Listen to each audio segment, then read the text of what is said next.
بسم اللہ الرحمن الرحیم۔ کلاس 7 بیٹا آج ہم آغاز کریں گے مضمون نمبر 2 محنت کی عظمت۔ نامی کوئی بغیر مشقت نہیں ہوا، 100 بار جب عقیق کٹا تب نگیں ہوا۔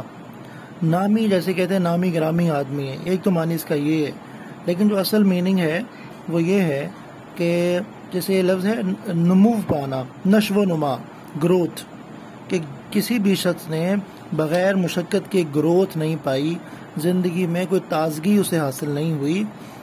جو عقیق کا پتھر ہے وہ بڑا بدنما سا ہوتا ہے، اسے 100 بار جو ہے وہ تراشا جاتا ہے، پالش کیا جاتا ہے، تب جا کے وہ نگینا بنتا ہے اور اسے جڑ کے انگوٹھی میں پہنا جاتا ہے۔ ٹھیک ہے، تو یہ محنت کی عظمت کے عنوان کو شعر واضح کر رہا ہے۔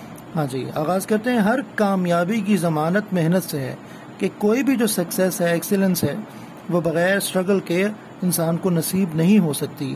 یہ ایک ایسی صلاحیت ہے جس کا پھل ہمیشہ میٹھا ہوتا ہے۔ محنت کر کے انسان ناکام بھی ہوتا ہے تو اسے کوئی ریگریٹ نہیں ہوتا، اسے کسی طرح کی کوئی پریشانی نہیں ہوتی، کیونکہ اس نے محنت کی ہوتی ہے۔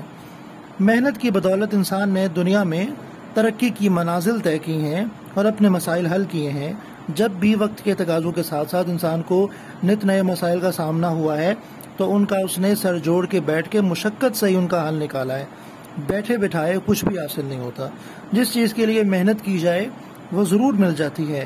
کسان محنت سے کھیت میں بیج ڈالتا ہے، وقت پر پانی دیتا ہے تو اسے اناج ملتا ہے۔ اسی طرح ایک طالب علم جب دن رات محنت کرتا ہے تو امتحان میں ضرور کامیاب ہو جاتا ہے۔ اب مختلف مثالیں دیں گے کہ محنت کی عظمت کو انہوں نے کیسے واضح کرنا ہے۔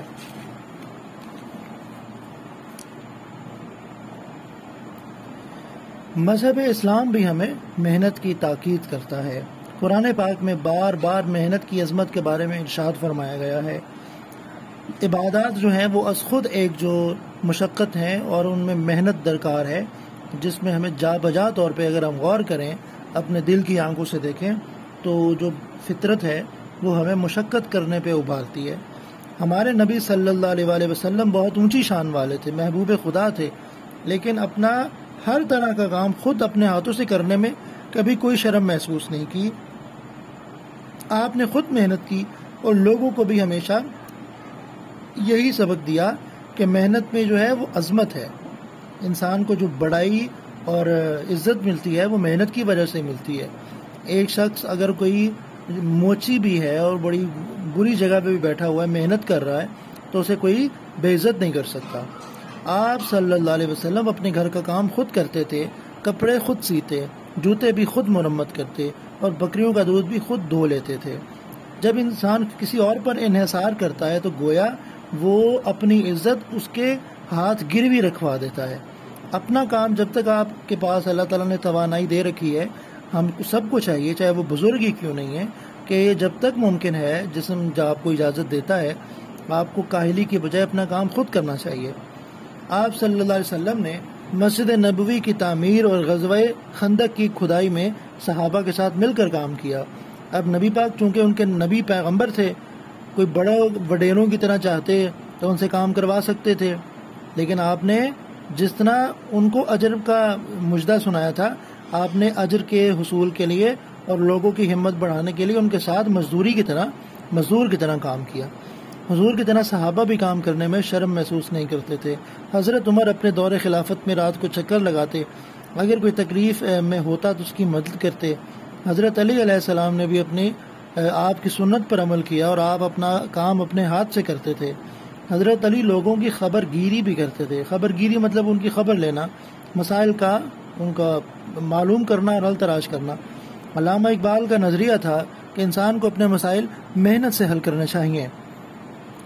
قائد اعظم نے دن رات محنت کی اور مسلمانوں کو الگ وطن دلایا۔ یعنی یہ کوئی نصف صدی کا قصہ ہے، کوئی 1-2 برس کی بات تو نہیں ہے۔ اتنی طویل جد و جہد کہ ایسے صبر آزمام جو ہے وہ حالات آئے کہ کوئی اور انسان ہوتا تو وہ کب کا ان حالات کو چھوڑ کے کنارہ کش ہو چکا ہوتا، لیکن یہ قائد اعظم کی جو عظیم شخصیت تھی کہ جنہوں نے دن رات ایک کیا، اپنی صحت کی بھی پرواہ نہیں کی، یہاں تک کہ آپ اسی بیماری کی وجہ سے، ٹی بی کی وجہ سے انتقال کر گئے، لیکن آپ نے اپنے مقصد سے روگردانی نہیں کی۔ آج دنیا میں جو ترقی ہو رہی ہے وہ محنت کی بدولت ہے۔ مثلا ریڈیو، ٹیلی فون، موبائل، ہوائی جہاز، یہ سب محنت ہی سے ایجاد ہوئے ہیں۔ دنیا میں وہی قومیں ترقی کرتی ہیں جو دن رات محنت کرتی ہیں۔ ان کا اسکیجول ایسا ٹائٹ ہوتا ہے کہ ان کو کوئی فضول کام میں مصروفیت کا کوئی وقت نہیں ملتا۔ آج تک کوئی ایسی مثال نہیں کہ محنت کے بغیر کسی نے نام پیدا کیا ہو۔ کوئی ادارہ ہو یا زندگی کا کوئی مسئلہ، ترقی اس وقت ممکن ہے جب تک اس کے لیے پوری ہمت اور محنت سے کام کیا جائے۔ آپ صلی اللہ علیہ وآلہ وسلم کا ارشاد ہے، الکاسب حبیب اللہ، محنت کرنے والا اللہ کا دوست ہے۔ یہاں تک کہ انبیاء جو تھے وہ بھی کھیتی باڑی کرتے تھے، کوئی مزدوری کرتا تھا، کوئی موچی تھا، کوئی درزی تھا۔ اس طرح انبیاء کرام صرف اور صرف یہ نہیں کرتے تھے کہ لوگوں کو نمازیں پڑھاتے تھے، بلکہ اپنی زندگی کا پہیہ چلانے کے لیے خود محنت کرتے تھے، کسی پر انحصار نہیں کرتے تھے۔ جی امید ہے بیٹے آپ کو سمجھ آیا ہوگا۔ اس کو اچھے طریقے سے آپ نے پڑھ کے یاد کر کے لکھنا ہے، ٹھیک ہے؟ جتنے ہو سکے لکھ کے پریکٹس کرنی ہے۔ جی اوکے بیٹا، اللہ حافظ، کل انشاءاللہ مزید دیکھیں گے۔